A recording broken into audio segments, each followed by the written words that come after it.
It's been almost 2 decades since Bioware released Star Wars Knights of the Old Republic, a beloved RPG that became an instant hit and remains a cult classic until this day. In this video, we'll be taking a fresh look at KOTOR from the standpoint of a dark side playthrough. I'll be talking about all manner of gameplay, character creation, quests, combat, companions, and a quick rundown of the main story. I hope to gain a better understanding of what makes this game so idolized and share my unfiltered thoughts with you. I imagine most of you have probably played KOTOR, but if you haven't, there will be spoilers in the companions and story sections, so be aware of that. Now that I've branched out from the Mass Effect videos, I'm trying to come up with a name for this video game review series. I'm thinking something like Big Dan's Big Game Reviews. Yeah, it's still clearly a work in progress. This is going to be a fairly long video, so strap in, grab some iced coffee, and let's chat about Star Wars Knights of the Old Republic.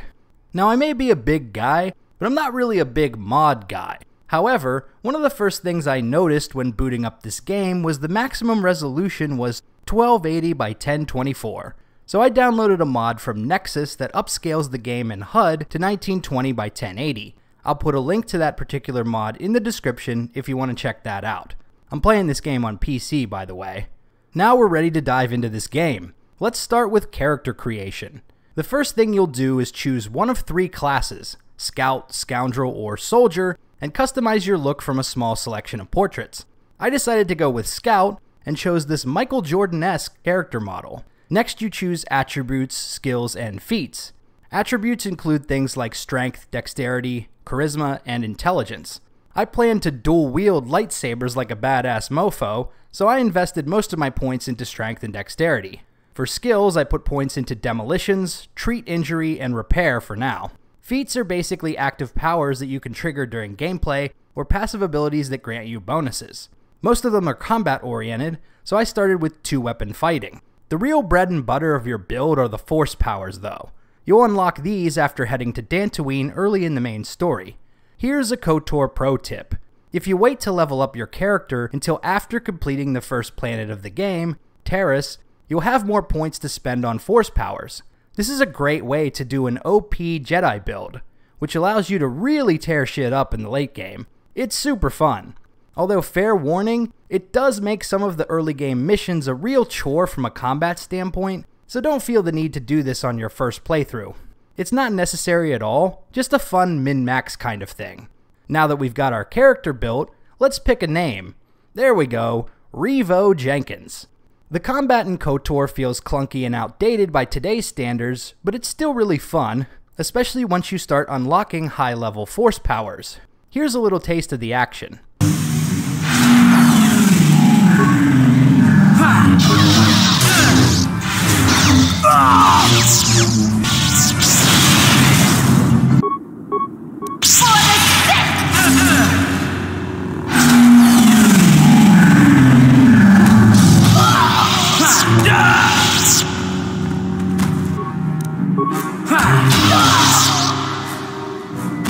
What I find most interesting about this combat is you can see how it developed and evolved from Bioware's previous games.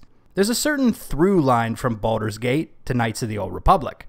In Baldur's Gate, you had squad-based real-time with pause combat with a top-down isometric perspective. In Neverwinter Nights, you had real-time with pause combat from a 3D perspective with a fairly clunky user interface and a 2-person squad. And in KOTOR, the interface and combat systems feel more simplified and user-friendly. You can also see some of that KOTOR combat DNA in Bioware's Dragon Age Origins, released in 2009. As I said, KOTOR features real-time with pause combat. Your squad consists of your main character plus 2 companions at a time. The interface is simple and easy to understand. You can pause the action, select a target, and choose several attacks or abilities which trigger in your action queue. There are also a variety of consumables and single-use items that you can employ in combat, such as grenades and stimpaks. Additionally, you can swap to your companions and choose their attacks as well. Chance to hit and damage are all based on stats and percentages, basically dice rolls. So in the early game, you may watch your character miss attacks frequently. This can be annoying, but it's par for the course for these types of games. As you level up and improve your stats, you'll start going into absolute beast mode on your opponents. You can also gain passive and active buffs from the equipment you wear, such as armor, robes, shields, implants, and visors. Armor can be equipped to individual body parts, except for outfits that take up all the slots. But what am I rambling on about? You don't care about any of that. What about the lightsabers, bro? On Dantooine, you'll learn about the process for crafting your very own lightsabers. The primary ingredient is crystals. Dude, you'll collect more crystals than a chick who's obsessed with astrology and spirituality. I'm not religious, but I'm spiritual. Some crystals will simply dictate the color of your weapon's beam, but others will enhance your weapon and provide certain offensive bonuses. My favorite part of the combat is the Jedi Force powers, which you unlock after Terrace. Insanity and Force Choke were my bread and butter. I would use Insanity to stunlock enemies, and then cut them down with a Master Flurry attack. The maxed out Force Choke power, called Kill, not only stunlocks your opponent, but also deals damage as you squeeze the life out of them. Occasionally, I would use Force Lightning against droids, and defensively I would use Heal. But other than that, this strategy worked phenomenally well for me for most of the game. There isn't a ton of enemy variety in KOTOR. You basically fight goons with guns, goons with melee weapons, goons with Jedi powers, and monsters or animals. It's not often you'll need to switch up your strategy, though some enemies may have high resistances to certain force powers. All in all, I enjoyed the combat in KOTOR, even though it feels very much like a product of the early 2000s. Now that we've covered combat and character creation, let's talk about the main character and role-playing in KOTOR. You play as an amnesiac silent protagonist of either gender. Your character is not a complete blank slate, like you would create in, say, an Elder Scrolls game. This character has a backstory, but you won't know what that is at the beginning of the game. Most Bioware games are like this now that I think of it. The main character always has some sort of backstory that ties into the main plot. KOTOR also has a typical Bioware binary morality system, with light side representing good and dark side being evil. We all know where I'm going with this playthrough. I find the option to go completely rogue refreshing, since so few video games allow for that these days. Modern Star Wars titles force you to play as a goofy, goody two-shoes ginger f***. Hard pass. Even if you don't want to indulge in a dark side playthrough, it's always nice to have the option. Dialogue options are presented in a straight list, with an occasional speech check thrown in for good measure. There are two types of persuasion checks, normal and force persuade. Normal checks are based on your charisma attribute, but force persuade is an actual power. However, your Jedi companions will get upset with you if you abuse the Force to influence people for personal gain. You are a representative of the Jedi Order. When you behave this way, you disgrace us all. But fuck them. I'm trying to live my life over here. Speaking of companions, there are 9 of them you can recruit throughout the game. My favorites were Mission, Canderous, HK-47, Jolee Bindo, and Bastila, especially later in the game. KOTOR is the game where Bioware truly honed in on its companion formula. KOTOR companions essentially serve as the blueprint for squad mates in Jade Empire, Mass Effect, and Dragon Age. Not to mention how other studios copied this formula in games like Fallout New Vegas, Fallout 4, Greedfall, The Outer Worlds, and a plethora of other RPGs. KOTOR isn't the first Bioware game to feature companions, but it really built on and extended the blueprint they established in Baldur's Gate 2. In BG2, you had squad mates, romance, and companion side quests, but you couldn't pull any of these characters aside and speak to them whenever you wanted. You needed to travel with them long enough to trigger scripted events and dialogue, sometimes spending 6 or 8 hours of time in the real world just to get a companion's personal quest. In KOTOR, you can speak to all your companions on the Ebonhawk whenever you want, dive into their backstory, and learn more about them. Some companion interactions will also happen as you explore, such as the famous "Karth looks like he wants to talk with you." I could probably make an hour-long video just talking about the companions, but I'll just cover some of my favorite ones for the sake of time. Let's start with Jolee Bindo. You first meet Jolee in the deep forest of Kashyyyk, the Wookiee homeworld. He is an older and wiser man who became jaded with the Jedi Order. He doesn't dogmatically buy into the ethos of denying his emotions like your other Jedi companions, Juhani and Bastila, and ironically, of those 3 characters, he is the least tempted by the pull of the dark side and negative emotions in general. He's also very likely to sass you. You know another way to get a wife? Oh, you're pretty much right, really. Truth be known, I won't judge how you fared, as long as you can live with yourself. Was that convincing? It's been a while since I've been in the company of someone that needed that kind of babysitting. On the other side of the coin, we have Bastila Shan. She is a talented Jedi who we rescue and recruit on Terrace at the beginning of the game. How do we know Bastila is talented? Don't worry, she'll tell you all about it. In the early game, Bastila comes across as arrogant and immature. She boasts about her training and her patented battle meditation. She also endlessly lectures you about resisting the temptations of the dark side, yet quickly succumbs to it herself. Shut up, old man. Your time is over. This isn't super surprising given how quick she is to anger and take the bait when prodded, as seen in this hilarious exchange with Canderous. So, Bastila, I heard a rumor that the Vulkars captured you without much of a struggle. It must be embarrassing to be bested by a handful of street thugs. There were extenuating circumstances, and I can assure you, it took far more than a handful of Vulkars to subdue me. Whatever you say. All I know is that if we had more Jedi like Bastila fighting against us in the Mandalorian Wars, my side might not have lost. Bold talk from a broken-down mercenary who is serving at Davik's heel. I'd call you his pet cat-hound, but they have enough loyalty not to turn on their masters. Insults?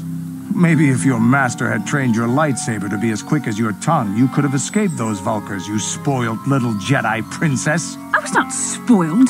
I was given the same training as everyone else in the Order. You are nothing but No, I must not do this. There is no emotion. There is peace. That's the problem with you Jedi. Always chanting about peace and control. Never up for a good fight. Well, except for Revan, I guess. Enough, Mandalorian. I won't rise to your bait anymore. The game is over. Now you might be saying, but Dan, I thought you said you were going to talk about your favorite characters. It sounds like you don't like Bastila.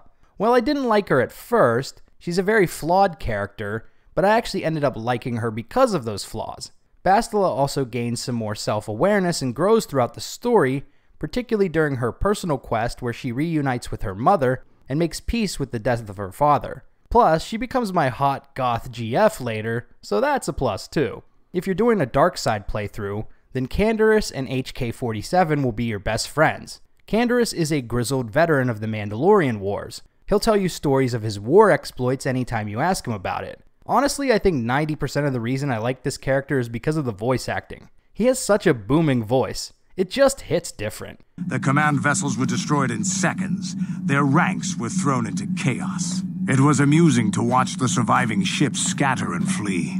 Several even tried to dive through the plane of the rings to escape us. They were shredded by the rings, or crashed into rocks, or were destroyed by our forces as we pursued them. Warriors do not flee from a battle if they are losing. They fight to the end, as we did against your Jedi Revan. HK-47 is a personal android you can purchase on Tatooine.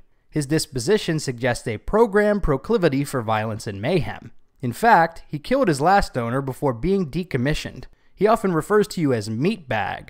Also, he suggests a dark side approach to things, which jived really well with my character. Throughout the game, you can unlock more memories of his time before joining up with your squad, which leads to some interesting revelations towards the end of the game. I've managed to get this far in the video without mentioning Carth, our first proper companion of the game. This character is voiced by the same guy who played Kaidan Alenko in the Mass Effect series.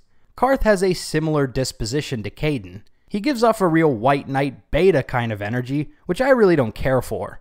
I know a lot of people like this character, but I found him annoying and preachy.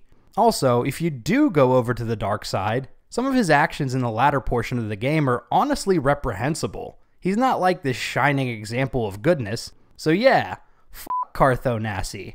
Most of your companions have personal quests as well. My favorite one was Mission's quest to save her long-lost brother. Throughout the game, Mission will share stories about her brother, Griff. While she speaks of him fondly, the more she says, the clearer it is that this guy is a scumbag who basically abandoned her on Terrace at a young age. Keep in mind she's like 13, I think, during the events of this game.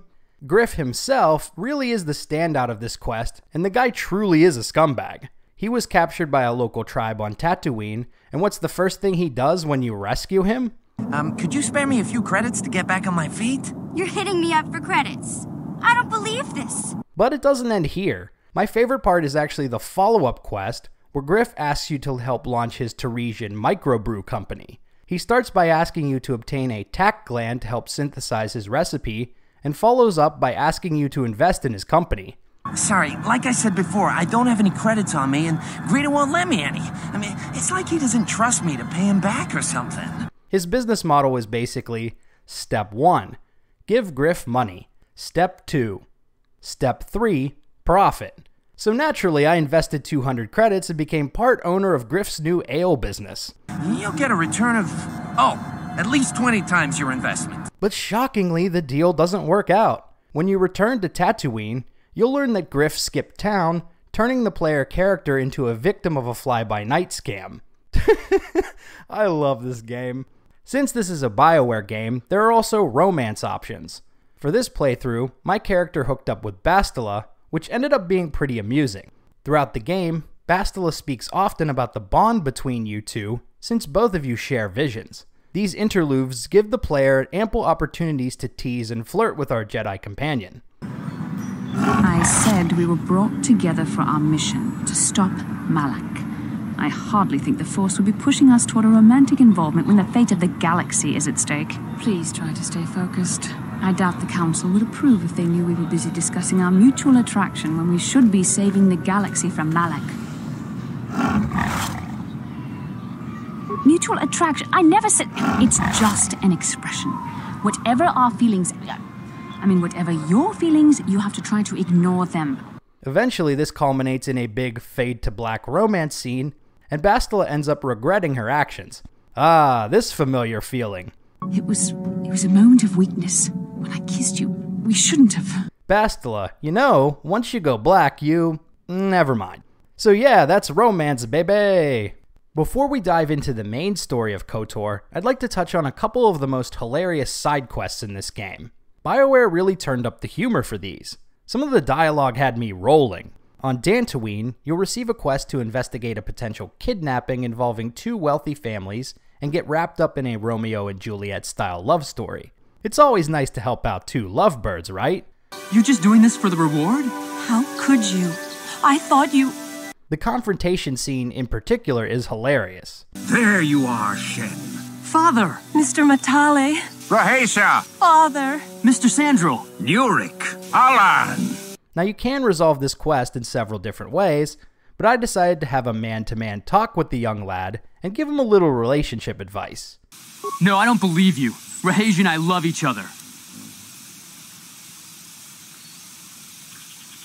No, Rahesia would never do that. She's a Sandro boy. They're no good for anything. I failed the speech checks, but I think it all worked out in the end. I suppose I should have seen it from the beginning, that our hopeless romance would be doomed to failure. Shen, no! On Terrace, there's a great quest where you help a young lady with a dancing audition. Help being very loosely termed here. But my favorite quest is on Tatooine. When exploring the desert, you'll run across a jilted wife who trapped her husband and left him for dead. She's rigged up his droids to explode if he moves from the spot. The quest is really simple, but the hilarious writing and dialogue make it amazing. Anyone out there? Could you help? I seem to be, doomed. Hey there, thanks for stopping. I appreciate it. I've been stuck without water for hours. Wasn't looking good. Oh, hey, it's you. I remember you at Foz's place. Could I get you to help out a fellow hunter, please? Well, it would appear that I've worn out my welcome with my wife Marlena. She fixes my droids. Fixed them good this time. Commentary. One would hope the female is better at repairs than Yukalaka. I still would like to crush his neck, Master. I triggered some sort of trap she programmed. She probably figured I wouldn't be smart enough to get out. Yeah, she was right. I say leave him. You're pretty heartless for such a pretty lady, you know? I take it back. Let's congratulate his wife. Commentary. I say we blast the meatbag and save you the trouble, Master. What's with all the droids lately? My wife get to you too? Negative. I just don't like organic meatbags. Except for the Master, of course. I'd, really appreciate a bit of help. Please? If you're having girl problems, I feel bad for you, son. I got 99 problems, but a bitch ain't one.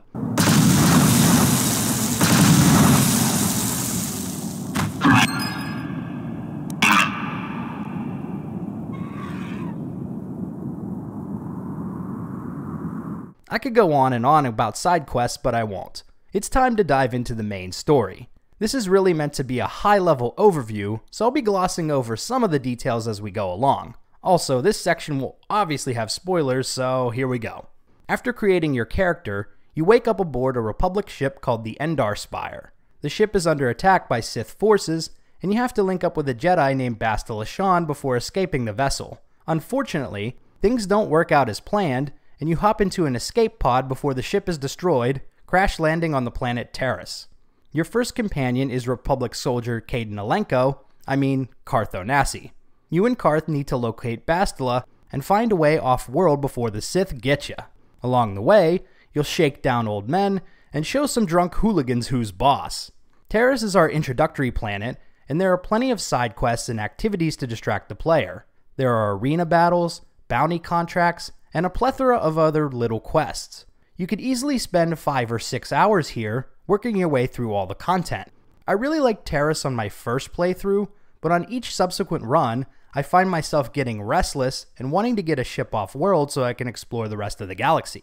To fast forward a little bit, you eventually learn that Bastila survived the Endar Spire attack, but unfortunately she's been captured by a local gang lord and will be given away as a prize to the winner of an upcoming swoop bike race. So you need to ingratiate yourself with one of the local gangs and get yourself entered into the race.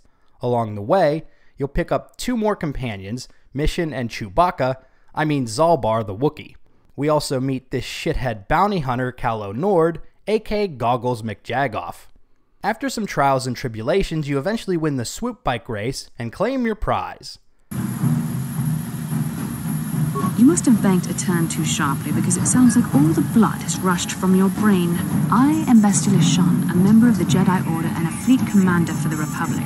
Nobody owns me. But saving Bastila in itself isn't enough. Our hero still needs to find a way off planet and get past the Sith blockade. We link up with a Mandalorian mercenary named Canderous, who has a plan to escape Taris. We simply need to break into a heavily guarded Sith base, steal some launch codes, then steal a ship from the local mafia boss, Davik. Sounds easy enough. With all of those goals accomplished, we escape Taris with our fancy new ship right before the Sith decide to blow up the whole planet. Next stop is Dantooine, home of the Jedi Council. This is where we finally unlock Force powers, so if you've been saving your levels on Taris like I told you to, now you can invest those points there. Our primary objective on Dantooine, other than hunting down crystals for our first lightsaber, is to gain access to ancient ruins. Apparently, Revan showed some interest in these ruins, so the Jedi Council asked me and Bastila to investigate. After picking up a fallen Jedi named Juhani and completing some fun side quests, we learned that Revan was seeking out something called the Starforge, a powerful weapon that the Sith could use to wipe out the Republic. In order to locate the Forge, we need to track down 4 different star maps scattered throughout the galaxy. This is where the game really starts opening up. We can go to these planets in any order we'd like, and spend some time exploring and doing side quests while we search for the star maps. There are 4 planets we eventually need to visit: Tatooine, Korriban, Kashyyyk, and Manon. I decided to start my journey on Tatooine, where we pick up another companion, the hilarious dark side droid named HK-47. Most of these planets require you to resolve some kind of local conflict before gaining access to the star map. On Tatooine, you need to deal with the unfortunately named Sand People and the Zerka Corporation that controls trade on the planet. I know this game was made not long after 9/11, but calling the tribes Sand People seems like an iffy choice for Bioware. Not trying to get all woke on y'all, just saying. The star map itself is located in a cave that's currently occupied by a f***ing dragon. I didn't even know there were dragons in the Star Wars universe. So this is probably going to be a pretty cool boss fight, right? Well...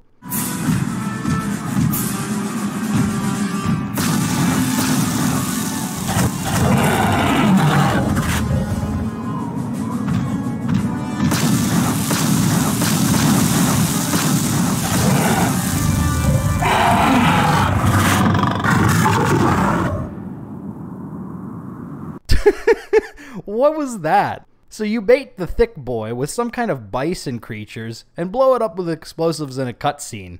Never change, Bioware. Never change. After securing the star map, we have a final showdown with Goggles McJagoff. He goes down like a ton of bricks when I unleash my force powers on him and his goons. Next up is Kashyyyk, the Wookiee homeworld. Throughout this mission, Zaalbar constantly complains about his exile from the planet and how his brother allied with the Zerka Corporation slavers to put himself in power and blah blah blah. Pipe down, furry. We've got other business to attend to. When you reach the lower forests, you'll be overwhelmed with this really annoying sound. I feel like Bioware was really trolling with this one. Want to hear the most annoying sound in the world? The sound plays on loop for the entire time you spend in the forest, and it's really loud too. But there is a solution to the problem. If you speak to this man, he'll give you a quest to wipe out all the noisy little bastards. I highly suggest you take the job, not for the reward, but just to get the sweet sound of silence again. Also, you can keep one of the tack glands to invest in Griff's microbrew company later on. Once you're finished with your little extinction project, be sure to wipe out the Zerka boys too. My favorite way to do this is using Force Persuade to convince the guards to leave their posts. Maybe you're right. Maybe I should make a break for it. Traitor, I'll make an example of you. Don't you start with me. I don't know what you said. Now leave me alone, but maybe you're right. Maybe I should make a break for it. Traitor, that's just great. I don't have the men to keep this location safe. I'll be back, though. There's money here. At least Jolie will be happy with us, right? As long as you can live with yourself. After getting the second star map, it's time to head to Manon in search of, you guessed it, another star map. According to our visions, this one's actually underwater. Manon is a port planet controlled by the Selkath, a fish-like people who speak a guttural language. Both Republic and Sith soldiers are stationed here, but they must obey the neutrality laws or get thrown off-world, cutting off their empires from a valuable natural resource called KOTOR, which the Selkath control. Since the star map is underwater, we need to ingratiate ourselves with the Selkath in order to gain access to the KOTOR facility. Now, I realized when I was editing this video that I lost most of my footage for Manon, so just ignore my character's temporary gender change and racial change. Something caused the Selkath to go completely insane, so you'll need to contend with them as well as packs of sharks in order to resolve the crisis in the facility. Near the end of the quest, you'll run across two scientists who've cracked under the pressure. No! Ah! Ah, no! I'm sorry. I have just been under a lot of strain recently. You know, the whole thing about having my entire research team devoured before my eyes. After trying to kill you and then apologizing, they'll give you two options: poison the giant shark, or blow up their machinery to scare the shark away. I decided to kill both of the scientists and the shark as well. What? No! Run, Kono, she's one of them!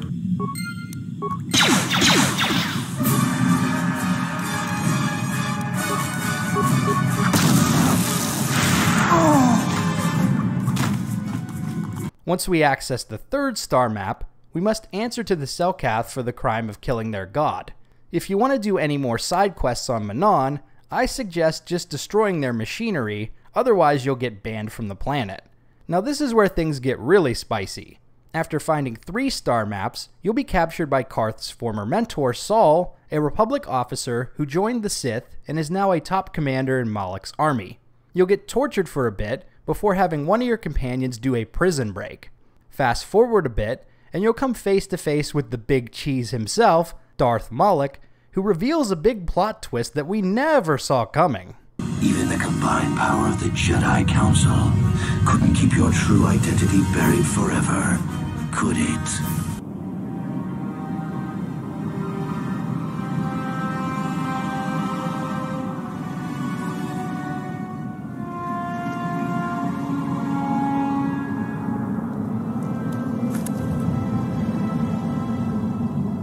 You cannot hide from what you once were, Revan. Recognize that you were once the Dark Lord, and know that I have taken your place. A 1v1 battle ensues between Revan and Malak. You win the battle, but lose the cutscene when Bastila foolishly throws herself at Malak and tells you to run. But I was winning the fight, homegirl. Bastila is captured by Moloch, and we escape the ship before heading off in search of the final star map. Korriban is the home of the Sith Academy, as well as the last star map we need. I highly recommend saving Korriban for last, just for the simple pleasure of telling all the Sith that you are Darth Revan. None of them believe you, but it's still really fun. Please leave at once. I see. And who might your friends be? On your way, citizen. I would consider that an amusing ploy to try and enter the Academy. Why? Who will you claim to be? Darth Malak himself? What about Revan? Revan is dead. You may have a natural gift for the Force, human, but you've no gift for lies. We need to infiltrate the Sith Academy as a prospective student and use the opportunity to find the star map. Along the way, we bump into Karth's son, Dustil, who's joined the Sith. Yay for family reunions! And I'm sure as hell not your son. Stop it, Dustil, stop it. I won't let you go on like this. What have they done to you? They gave me a life, old man. They gave me power. You didn't even give me so much as a second's notice. No, that's not true. I was there when you were younger, but I had to leave to fight. I fought for you, for your freedom. No, you didn't. You fought for yourself, for glory. Well, the Sith can do that too. We learn to fight and to kill. You want to see what I've learned, Father? No, Dustil, don't. I don't... Too late, old man. You should have left when you had the chance.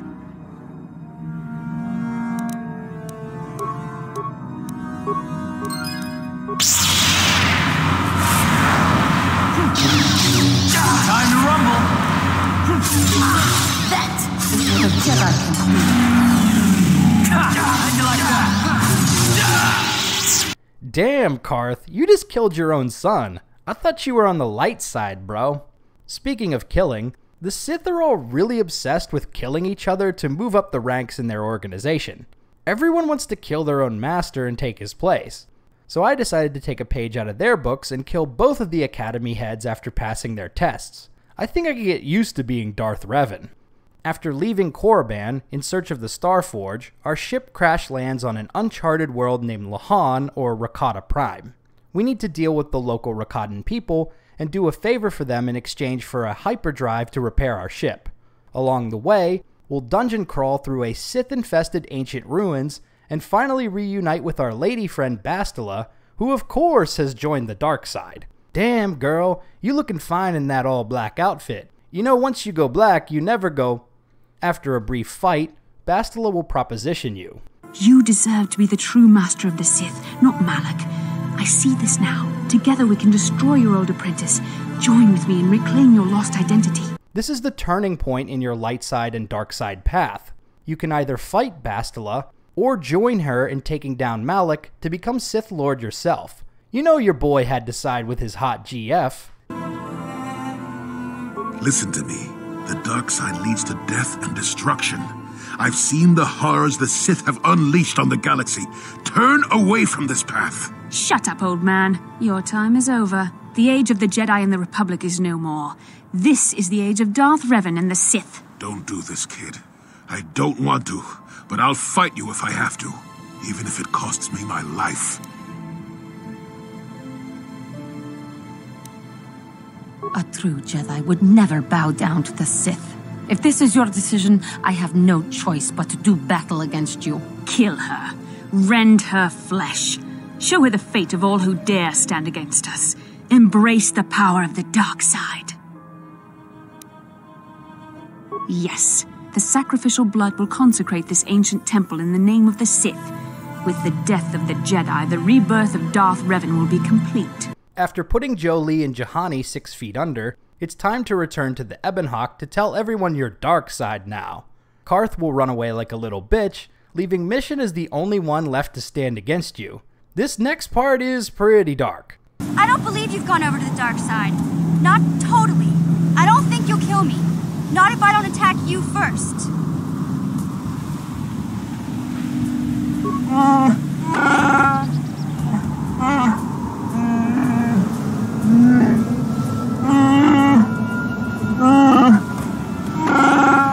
Looks like you'll have to do your own dirty work, Revan, if you've got the guts.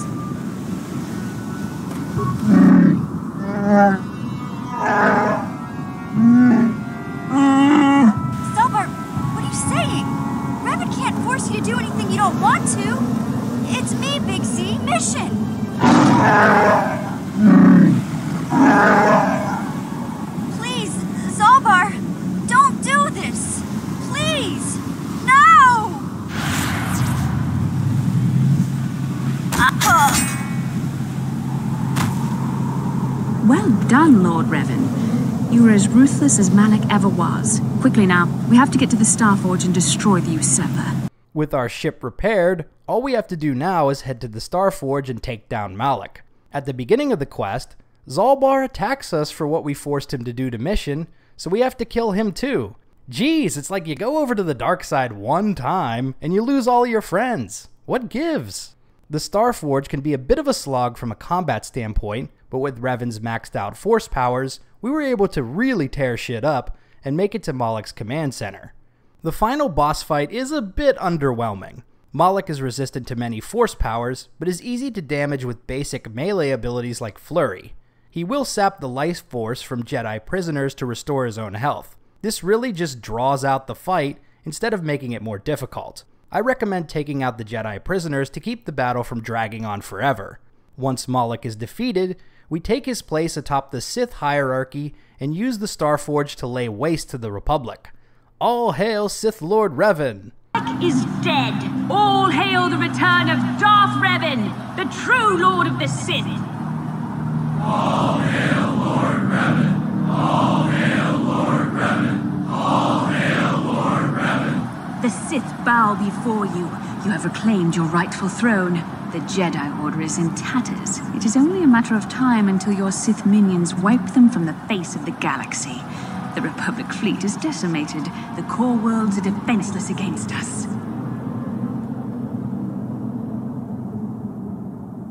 So is Star Wars Knights of the Old Republic still worth playing today? Hell yeah, dude! I had so much fun during this playthrough. Despite all the jank, this is still one of the best RPGs that Bioware has ever made. I would love to see KOTOR get a remaster.